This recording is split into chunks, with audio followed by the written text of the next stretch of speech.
worthy of every song we could ever sing, worthy of all the praise we could ever bring, worthy of every breath we could ever breathe. We live for you, yeah. Jesus, the name above every other name. Jesus, the only one who could ever save. Worthy of every breath we could ever breathe. We live for you. Oh, we live for you. And holy, there is no one like you. There is none beside you. Open up my eyes in wonder and show me who you are, and fill me with your heart and lead me in your love to those around me. Sing it out. Worthy. Worthy of every song we could ever sing, worthy of all the praise we could ever bring, worthy of every breath we could ever breathe. We live for you. Sing it out, the name of Jesus. Jesus, the name above every other name. Jesus, the only one who could ever save. Worthy of every breath we could ever breathe. We live for you. Oh, we live for you, yeah. And holy, there is no one like you. There is none beside you. Open up my eyes in wonder and show me who you are, and fill me with your heart and lead me in your love to those around me. Holy, there is no one like you. There is none beside you. Open up my eyes in wonder and show me who you are, and fill me with your heart and lead me in your love to those around me. Oh, you're a firm foundation. You are a rock. I will not be shaken, yeah.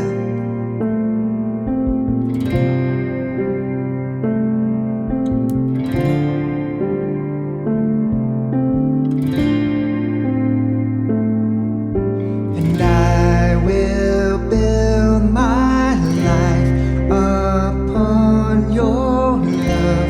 It is a firm foundation. And I will put my trust in you alone, and I will not be shaken. And I will build my life upon your love. It is a firm foundation, and I will put my trust in you alone, and I will not be shaken. Holy, there is no one like you. There is none beside you. Open up my eyes in wonder and show me who you are, and fill me with your heart and lead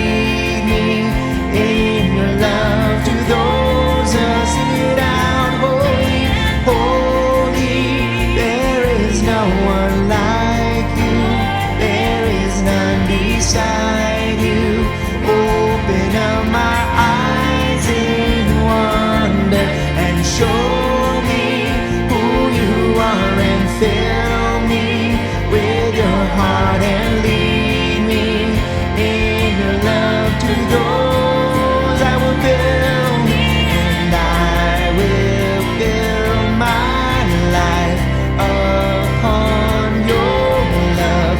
It is a firm foundation, and I will put my trust in you alone, and I will not be shaken. Yes, we will not be shaken, Lord. Even in the season we're in, you are our strength. I trust in you alone. I will not be shaken.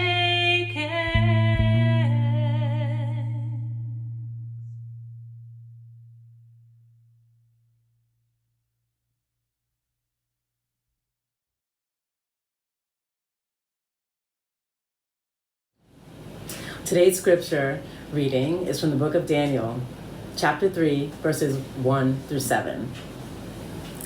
King Nebuchadnezzar made an image of gold 90 feet high and 9 feet wide and set it up on the plain of Dura in the province of Babylon. He then summoned the satraps, prefects, governors, advisors, treasurers, judges, magistrates, and all the other provincial officials to come to the dedication of the image he had set up. So, the satraps, prefects, governors, advisors, treasurers, judges, magistrates, and all the other provincial officials assembled for the dedication of the image that King Nebuchadnezzar had set up, and they stood before it.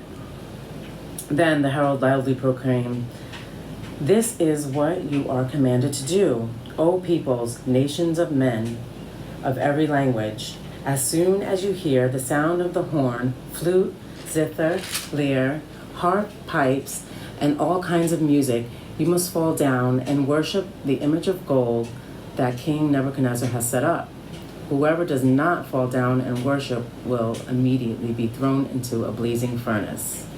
Therefore, as soon as they heard the sound of the horn, flute, zither, lyre, harp, and all kinds of music, all the peoples, nations, and men of every language fell down and worshipped the image of gold that King Nebuchadnezzar had set up. This is the word of the Lord. Welcome to Trinity Baptist. My name is Pastor Brian, and I am thankful that you are here as we continue on with our rooftop series through the book of Daniel. We are going week by week through each chapter of the book of Daniel, which does help us keep kind of a nice pacing as we go over these next few weeks. But it actually also, unfortunately, leaves a lot of things on the cutting floor because that's a lot of text to cover in a frankly pretty short period of time. So we've also created a companion series of videos that goes along with each one of these messages. And the goal of these videos that we call Digging Deeper is to actually help motivate and equip you to be able to study God's Word for yourself, to listen to these messages, to gather some tools, maybe some insights, and dig into the text yourself, because we absolutely and fervently believe that God's Word will change your life, that God will use it to revolutionize how you view this world, and that you will grow in grace and truth and all that God has called you to be. So let me encourage you, please be sure to check out those videos. If you have not already, go ahead and click subscribe, like on Facebook, however you want to track with us. Make sure that you can stay up to date so that when those videos launch kind of midstream, midweek, you can be ready to check out those and dig into God's Word for yourself. Trust me, it will be worth it. Now, we are talking about Daniel chapter 3 today, and I gotta confess at the start of this, I'm feeling a little bit scattered because this was moving week for the newbies. And we moved from 79th Street down to 63rd. And let me tell you, no matter how you slice it, and I'm an optimist, okay? I honestly, every time, believe it's not gonna be that hard. It's not going to be that annoying. It's not going to be frustrating to pack up everything you own and try to keep it in some sort of semblance and, take it up and down and over and across and unpack. I always think it's going to be easy. I was wrong. Dead wrong. Moving is always hard. In fact, almost a year as the time of this filming, we moved from Dallas, Texas, from a much larger home to a much smaller apartment here in Manhattan. And I feel like, this is probably overblowing it, but I feel like going from 79th Street to 63rd was almost as much hassle as going from Dallas, Texas to Manhattan. Why? Because moving is just one of those forces in life. It's like the force of nature, right? It is what it is, right? It will be hard. Now, I did console myself with this, that even though I felt like our week was pretty hard, I saw a video that made me feel slightly better, that my week wasn't as hard as this person's week. Check it out. A commercial truck ends up pinned between a house and a Look at that, a utility pole, after the driver of that truck loses control. This happened in Ontario, Canada, along a stretch of road that is reportedly a 35-mile-per-hour zone. A man who was driving home from work caught the accident on his dash cam. The homeowners were in the garage out back at the time of the crash. Heavy trucks and a crane had to be called in to help remove that flipped vehicle. Unbelievable. Wow. I mean, just wow. No matter how hard or bad I thought that my week was with moving, it wasn't that. And our moving truck did not end up on the top of our apartment building. And, you know, I don't even know what you put on the paperwork in that situation, right? Truck damage from parking on top of house. What do you even say in that? You know, the funny thing about that is, right, we can look at a scale and a spectrum, and sometimes we do this, right? I think my life is hard, but then I can always point to, well, somebody else has a more difficult situation, so I feel better. But the funny thing about this was, I found myself 1 a.m. in the morning, taping up box after box, and I thought that I would be done by 10, and somehow still here we are. And I'm just surprised and annoyed and frustrated with how this whole process of moving is. And I had this interesting experience where I was surprised that it was hard. You ever had that experience? Right, maybe it's not about moving, but have you ever been surprised that you were surprised that it's hard? Or you find yourself going, this somehow should be easy. I thought that this wouldn't be a problem. I thought that stuff like that doesn't happen to me. And then you catch yourself saying some of these ridiculous patterns of thinking that we know aren't true, but somehow it seeps into our hearts. And we are surprised that it's hard. And then we're surprised that we're surprised because you know what? That's just moving. That's just marriage. That's just raising kids. That's just a job. That's just health. That's just life, right? Life is hard, but we all have this tendency, or at least a lot of us do, that certain times in certain ways it sinks into our minds, into our hearts, and here's the kicker, into our faith. That shouldn't be hard. And when we hit those moments and we're surprised by how challenging, by how difficult it is, we can have this falling out of faith. We can have this falling out of hope. We can become disillusioned and go, but this isn't life, right?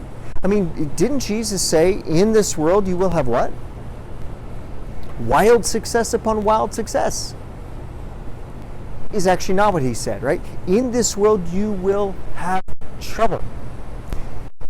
So many of us, we find ourselves tying, we make it contingent, right? Our belief, our trust, our faith in a good God and how he works to how our life is going. And I want to kind of let Daniel chapter 3 dismantle some of those thoughts, right? That life should always be easy and we shouldn't have these problems. And if we do, that means something is seriously wrong, or that God's somehow not keeping his promises or showing up, or all these things. Daniel chapter 3 is going to help dismantle and reorient some of those thoughts for us. And I believe that it will radically change how we view some of the fiery furnaces that we face in our lives. Turn with me this morning to Daniel chapter 3. Daniel chapter 3, starting in verse 1. King Nebuchadnezzar, we saw him in chapter 1 and 2, made an image of gold whose height was 60 cubits and its breadth 6 cubits. He set it up on the plain of Dura, in the province of Babylon. Then King Nebuchadnezzar sent to gather the satraps, the prefects, the governors, the counselors, the treasurers, the justices, the magistrates, and all the officials of the province to come to the dedication of the image that King Nebuchadnezzar had set up. Now, let's talk about statues for a moment, because this chapter actually starts with a statue and this story of how King Nebuchadnezzar had set up this incredibly impressive statue, right? It gives its height at 60 cubits. For those of you who don't have maybe a cubit measurement stick at home, right, it's pretty big. In fact, it's bigger than most of the statues that we know from the ancient world. Not all of them. There's actually some that you can still tour that are a little bit bigger than that. But just say, it's big, it's impressive, okay? And the thing is gold. Now, what does this statue mean, and why does this chapter start with it? Now, when we talk about statues, we recognize that statues actually have meaning. They represent things. In fact, in New York here, we understand this maybe a bit easier than some others, because we just frankly have a lot of statues here throughout the city, whether it's at the Met, Central Park. There's 29 statues just in Central Park alone. Sometimes it kind of feels, by the way, side note, like Central Park is that place when somebody gives the city something, they don't know where to put it. They're like, well, just put it over here in Central Park, right? So there's all these eclectic statues throughout Central Park. You've got things that commemorate children's authors, man's best friends. You've got biblical imagery, and you even have my personal favorite. Check this out.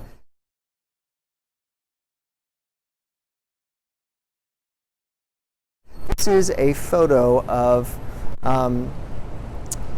the King of Poland, and this is one impressive statue, right? And this was to commemorate actually the victory at Grunwald. And some of you may be thinking at this point, didn't I see that in a Harry Potter film? No, it's a different thing. But it is representing something, right? Because statues are not just these kind of things that we throw up without any purpose or reason. It's representing something that either we want to commemorate, that we want to call people's attention to, or to create this sort of adoration over the figure, right? Statues have meanings. That's why even this week in the news, there was so much controversy over statues in this country, because what do they mean? What do they represent? And how should we feel about them today? So let's ask the question. Daniel chapter 3. What does this statue represent? Because statues do mean something. They do represent something. So what does this statue represent? This statue actually has a lot of ties back to chapter 2, and that's going to be really important for us to see. Daniel chapter 2, Nebuchadnezzar had a dream. And if you recall, if you haven't watched the sermon, I encourage you after this, go check it out so you can get the context. But there was a dream about a statue, and the very top of it was gold. And it went through some different successive precious metals to where it got to the bottom, and it was iron mixed with clay, which created a very weak point for the statue. And it made the statue vulnerable, which sure enough, it was destroyed by this stone that God had sent that eventually came and filled the whole earth. Again, you can check out our previous message on that. But here's the last thing we hear from Nebuchadnezzar is about this dream of this statue. And Daniel gives the interpretation, says, the head of gold, that is actually you, Nebuchadnezzar. But then there's going to be all these transitions of different successors and kingdoms until ultimately it's going to all be washed away. It's going to, all the stuff you worked for, as precious as gold is going to completely disappear. And then God is somehow going to fill the whole earth and his kingdom will come. So in the very next chapter, what do we see Nebuchadnezzar doing? Because remember, statues mean something here, right? It says something. That Nebuchadnezzar is setting up a statue that's not just the top piece is gold, the entire thing is gold. And whether that's gold plated or solid gold, people debate. But it's set up as this thing that's entirely gold. And it's very possible some of that gold was what was taken from the conquest in Judah and from sacking the temple. All right, so here's this kind of impressive, ominous statue that has some pretty deep meaning for Nebuchadnezzar. Right? Instead of this fear of concern of, I'm just going to be this temporal thing that, as impressive as it looks, ultimately it's going to degrade down to this, iron, clay, weak mixture that's going to ruin this whole thing. And my legacy, my pride, all that I've built is going to somehow be gone. So what does he do? He tries to change the dream. tries to change the prophecy and say, I'm not just going to be this figurehead on this doomed kind of, series of events that's going to ultimately collapse and ruin everything that I did. I'm just not going to put up with it. So you know what I'm going to do? I'm going to change the narrative. I'm going to create a statue, and it's not just going to be the top part that's gold. The whole thing is going to be gold. And everybody from all parts of the world are going to come and they're going to worship it. And so all the people come, and the text here highlights not necessarily just the people of the everyday commute, but actually the leadership, upper management, middle management, who are coming together, who are all bowing in obeisance to this statue. So look what happens in this. That verse 4, and a herald, someone who's making the announcement, proclaimed, "You are commanded, O peoples, nations, and languages, that when you hear the sound of the horn, the pipe, the lyre, the trigon, the harp, the bagpipe, and every kind of music, you are to fall down and worship the golden image that King Nebuchadnezzar has set up. And whoever does not fall down and worship shall immediately be cast into a fiery furnace." It's a pretty steep consequence. But you can be falling into this situation where even if it's not your faith, even if you don't want to be supportive of it, that if you don't bow, because think of how awkward that's going to be, right? If hundreds, thousands of people all bow down to the ground and you're the lone person who's standing there, it's going to be pretty obvious. And the price is incredibly, incredibly high.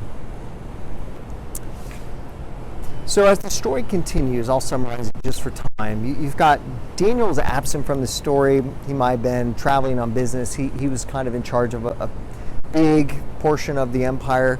But whatever the situation was, he wasn't here in this moment, but his friends were. Shadrach, Meshach, and Abednego. We kind of met them in the earlier chapters. And they decided, similar to how in chapter 1 they had made a decision. There's lots of ways we flex. There's lots of ways we express religious freedom and concessions we make about how do we live in this mixed culture that was very much anti their faith and their religion. But they weren't just wishy-washy about it. There are times that they made a stand and they said, because of issues of conscience and issues of faith, here's a line I'm not going to cross. And this was one of those lines. They said, we're not going to bow down and we're not going to worship this statue.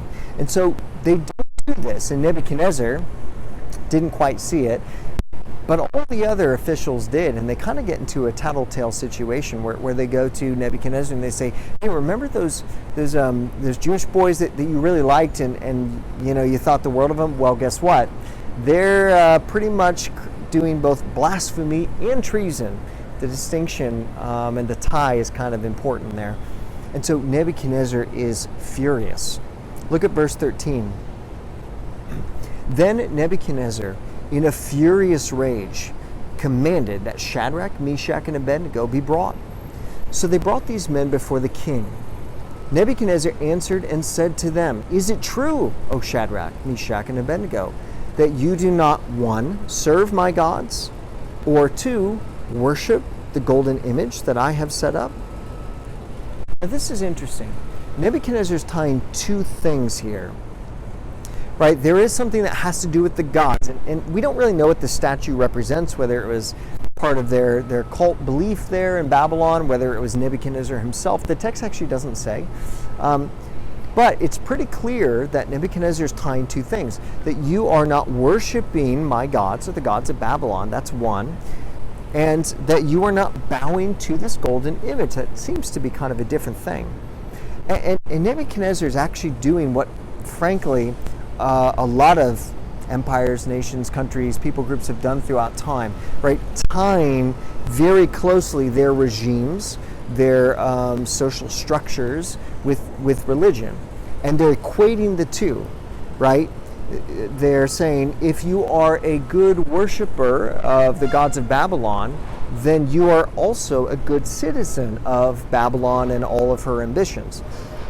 Similarly, if you're a good citizen of Babylon and all of her ambitions and dreams, and then that equals you are also a worshiper of the gods of Babylon, and it's very much tied together.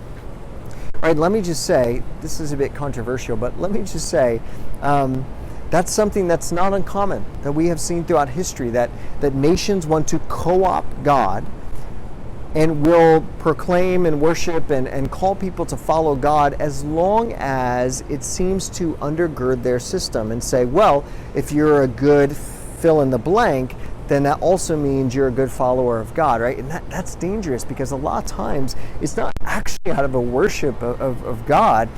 It's kind of just a prop for the culture to create this sort of rallying point, right, for the people. And that's exactly what Nebuchadnezzar is doing, because remember, Nebuchadnezzar is reacting out of this concern, right? I don't want my empire to be just this golden figurehead that ultimately degrades and becomes weak and collapses and becomes destroyed. So I'm going to fight against this sort of mix of iron and clay and weakness. I'm going to make the entire statue gold, and I'm going to bring all people from every tribe, tongue, and nation, that kind of sound familiar, right, to come and worship me. And making unity amongst diversity is just hard, because it goes against, whether it's today or back then, it goes against how we're wired to be drawn to things that we know, that we feel like we can navigate, that we feel like is comfortable. We don't like things that make us feel like we don't know what's going on, right? There's all these things that make true diversity actually really hard to come by. And so Nebuchadnezzar has had a policy for a long time, remember chapter 1, of taking people from all these different countries. I'm going to take the elite, the thought leaders, drop them here in Babylon. I'm going to take them from over here, I'm going to take them from over here. So Babylon is this incredibly cosmopolitan place at this time. How do you create this sort of unity so that it doesn't degrade down from this thing that Nebuchadnezzar wants, this eternal legacy, to this kind of iron and clay mixture where it gets messy and broken, and finally the whole thing falls apart? So he says this decree: everybody, I don't care what language you speak, I don't care what religion you came from before you got here, I don't care what sort of your cultural preferences are, all of us have a new rallying point, and it's this. And if you want to be a good Babylonian, then you will bow down to this statue and worship all that it represents.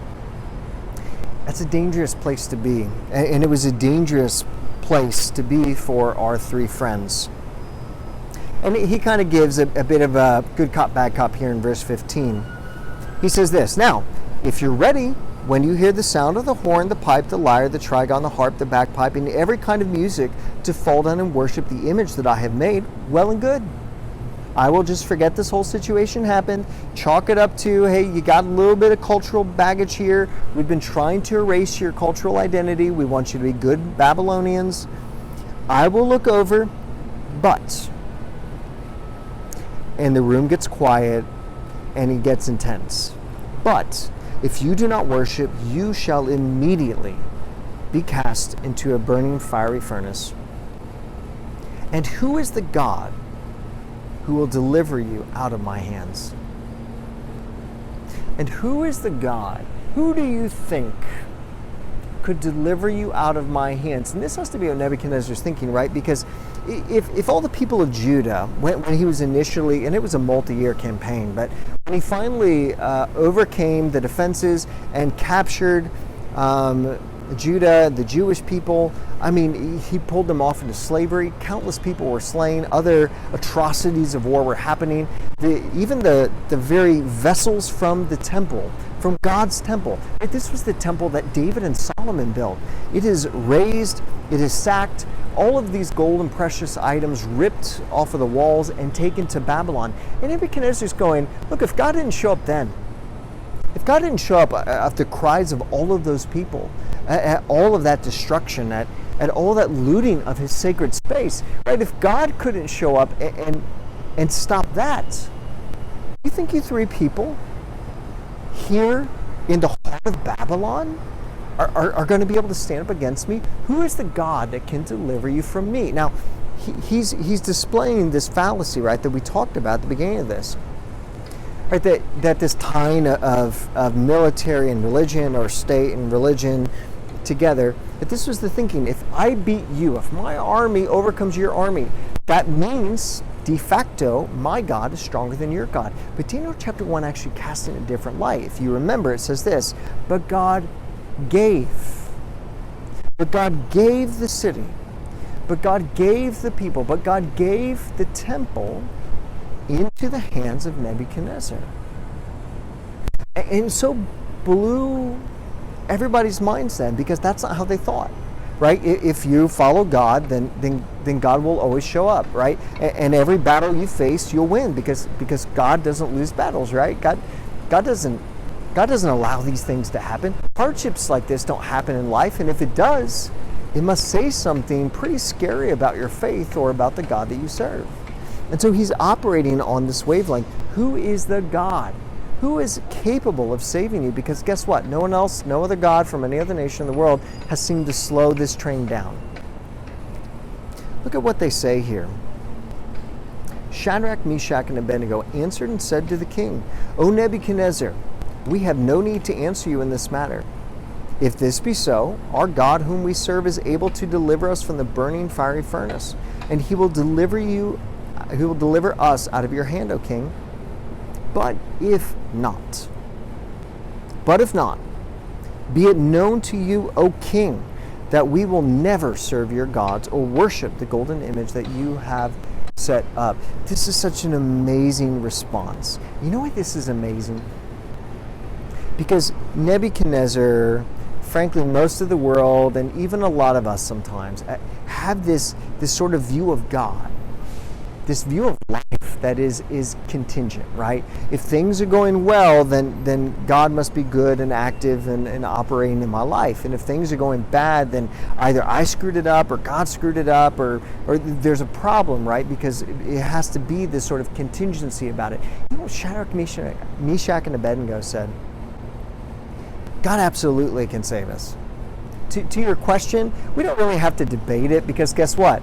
If you're set on your course, we're going to be tossed into that fiery furnace. And if we're set on our course, we are not bowing, even if it costs us our very lives.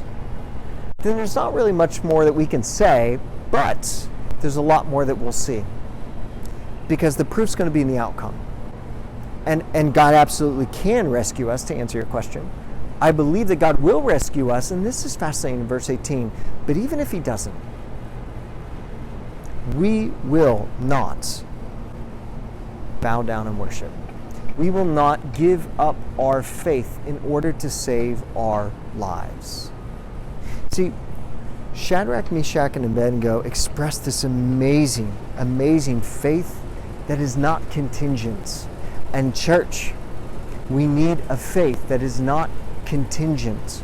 They didn't say, as long as things are easy, as long as things are going well, as long as God is showing up, as long as my marriage is good, my job is good, my kids are good, my health is good, the things that I care about in society are good. If all these things line up, absolutely, God, you have my trust.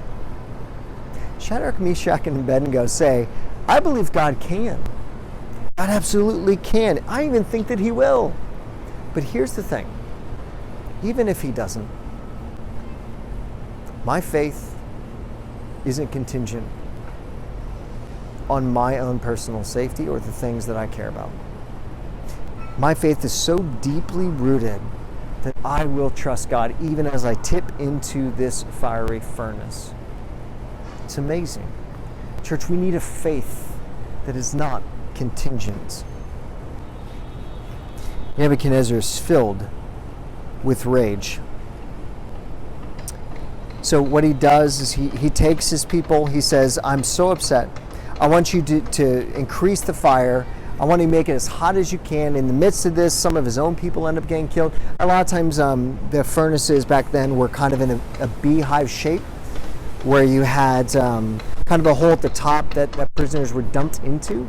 And then you had openings at the bottom where either more fuel was added or people could watch what was happening. So, not quite like a plank on a ship, but being ushered into and eventually falling over into this. Imagine just what those three men are thinking at this time. It's mind-blowing. And as they tumble in, it's almost like you can see in the story, Nebuchadnezzar kind of brush his hands and go, well, I think we saw who was right. I mean, they're right. No more need for words. Proof is in the pudding. Proof is in the results. And yet, he sees something when he goes down to the bottom to check that he never expected. Look in verse 24. Then King Nebuchadnezzar was astonished and rose up in haste. He declared to his counselors, "Did we not cast 3 men bound into the fire?" They answered and said to the king, "True, O king." He answered and said, But I see 4 men unbound walking in the midst of the fire, and they are not hurt, and their appearance of the 4th is like a son of the gods." Then Nebuchadnezzar came near to the door of the burning fiery furnace. He declared, "Shadrach, Meshach, and Abednego, servants of the Most High God, come out and come here." Then Shadrach, Meshach, and Abednego came out from the fire, and the satraps, the prefects, the governors, the king's counselors gathered together, and they saw that the fire had not had any power over the bodies of those men. The hair on their heads were not singed, their cloaks were not harmed, there was no smell of fire even on them. Nebuchadnezzar answered and said, "Blessed be the God of Shadrach, Meshach, and Abednego, who sent his angel and delivered his servants who trusted in him, and set aside the king's command and yielded up their bodies, rather than serve and worship any god except their own God." See, this is the tension of the book. We asked this in chapter 1. When all these bad things happened in life to Judah, to the Israelites, to Daniel, Shadrach, Meshach, and Abednego, right? The question was this: where is God? Where is God in all this? And you know what? That's the tension in our lives. When things get hard and we find ourselves surprised at how hard it is, we want to ask these questions. Where's God? And the fascinating thing about this whole story is God didn't keep them from going in the furnace. God did not rescue them from going into the fiery furnace. He showed up with them in the furnace. See, even back from chapter 1, how could God allow this to happen? Shouldn't he have stopped all this in Nebuchadnezzar and his army so that they never even went into this situation in the first place? Isn't that what God does? Isn't that what God promises he will do? He challenges our expectations on this, because God did not protect them from the furnace, but he showed up with them in the furnace.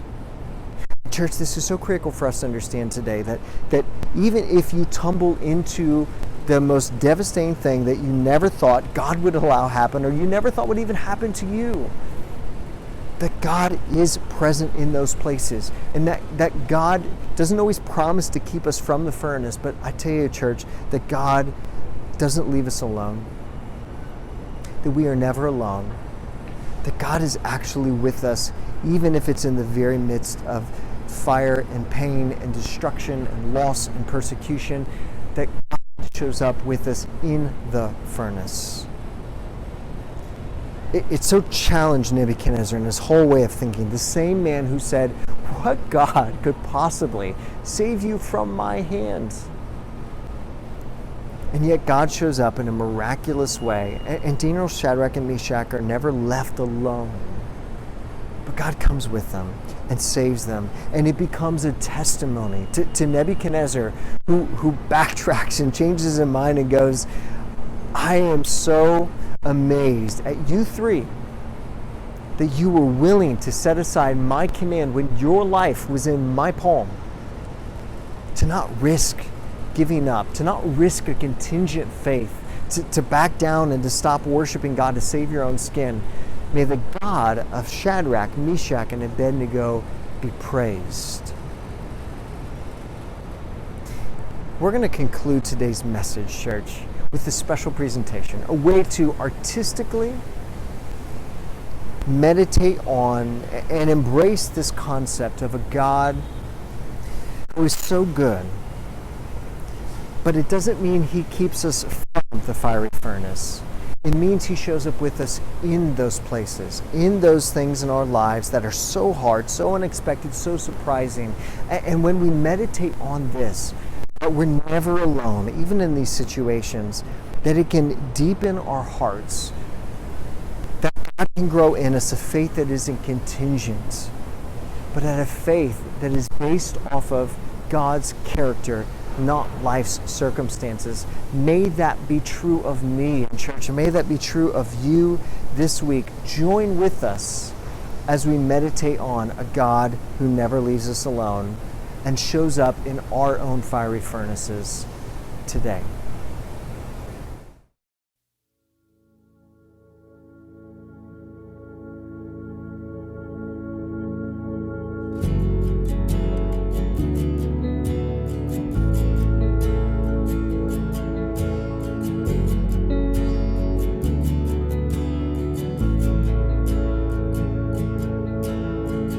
There's a grace when the heart is under fire. Another way when the walls are closing in. And when I look at the space between where I used to be and this reckoning, I know I will never be alone. There was another in the fire, standing next to me. There was another in the waters, holding back the seas. And should I ever need reminding of how I've been set free, there is a cross that bears the burden, where another died for me. There is another in the fire. Yes, you set us free, Lord.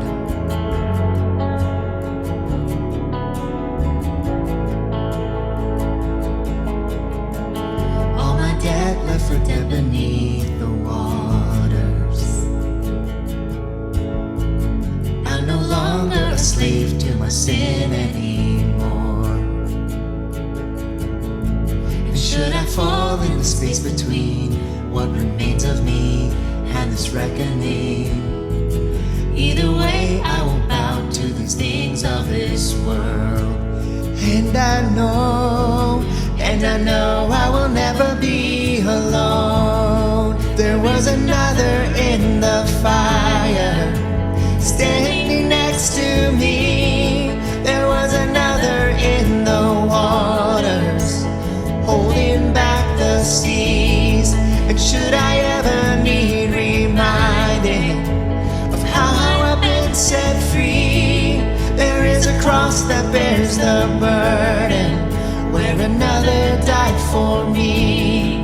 There is another in the fire, standing next to me. There is another in the waters, holding back the seas. And should I ever need reminding of power set me free, there is a grave that holds nobody, and now that power lives in me.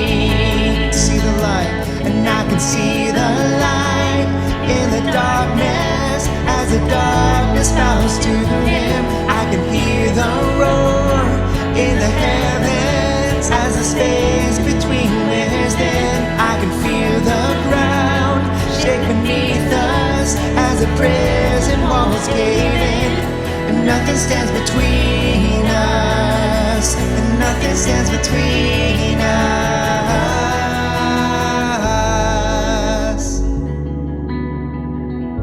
Yes, nothing stands in between us and our God.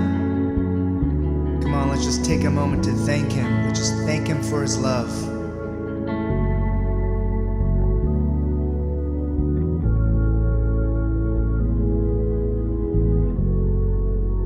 Come on, sing it out. There's no other name. There is no other name but the name that is Jesus. He who was and still is and will be through it all. So come what may in the space between all the things unseen and this reckoning, I know I will never be alone. Come on, shout it out. I know I will never be alone. There'll be another in the fire, standing next to me. There'll be another in the waters, holding back the seas. And should I ever need reminding how good you've been to me, I count the joy come every battle, 'cause I know that's where you'll be. And I can see the light, and I can see the light in the darkness as the darkness bows to him. I can hear the roar in the heavens as the space between wears thin. I can feel the ground shake beneath us as the prison walls cave in. And nothing stands between us, and nothing stands between us. Ooh. And nothing stands between us.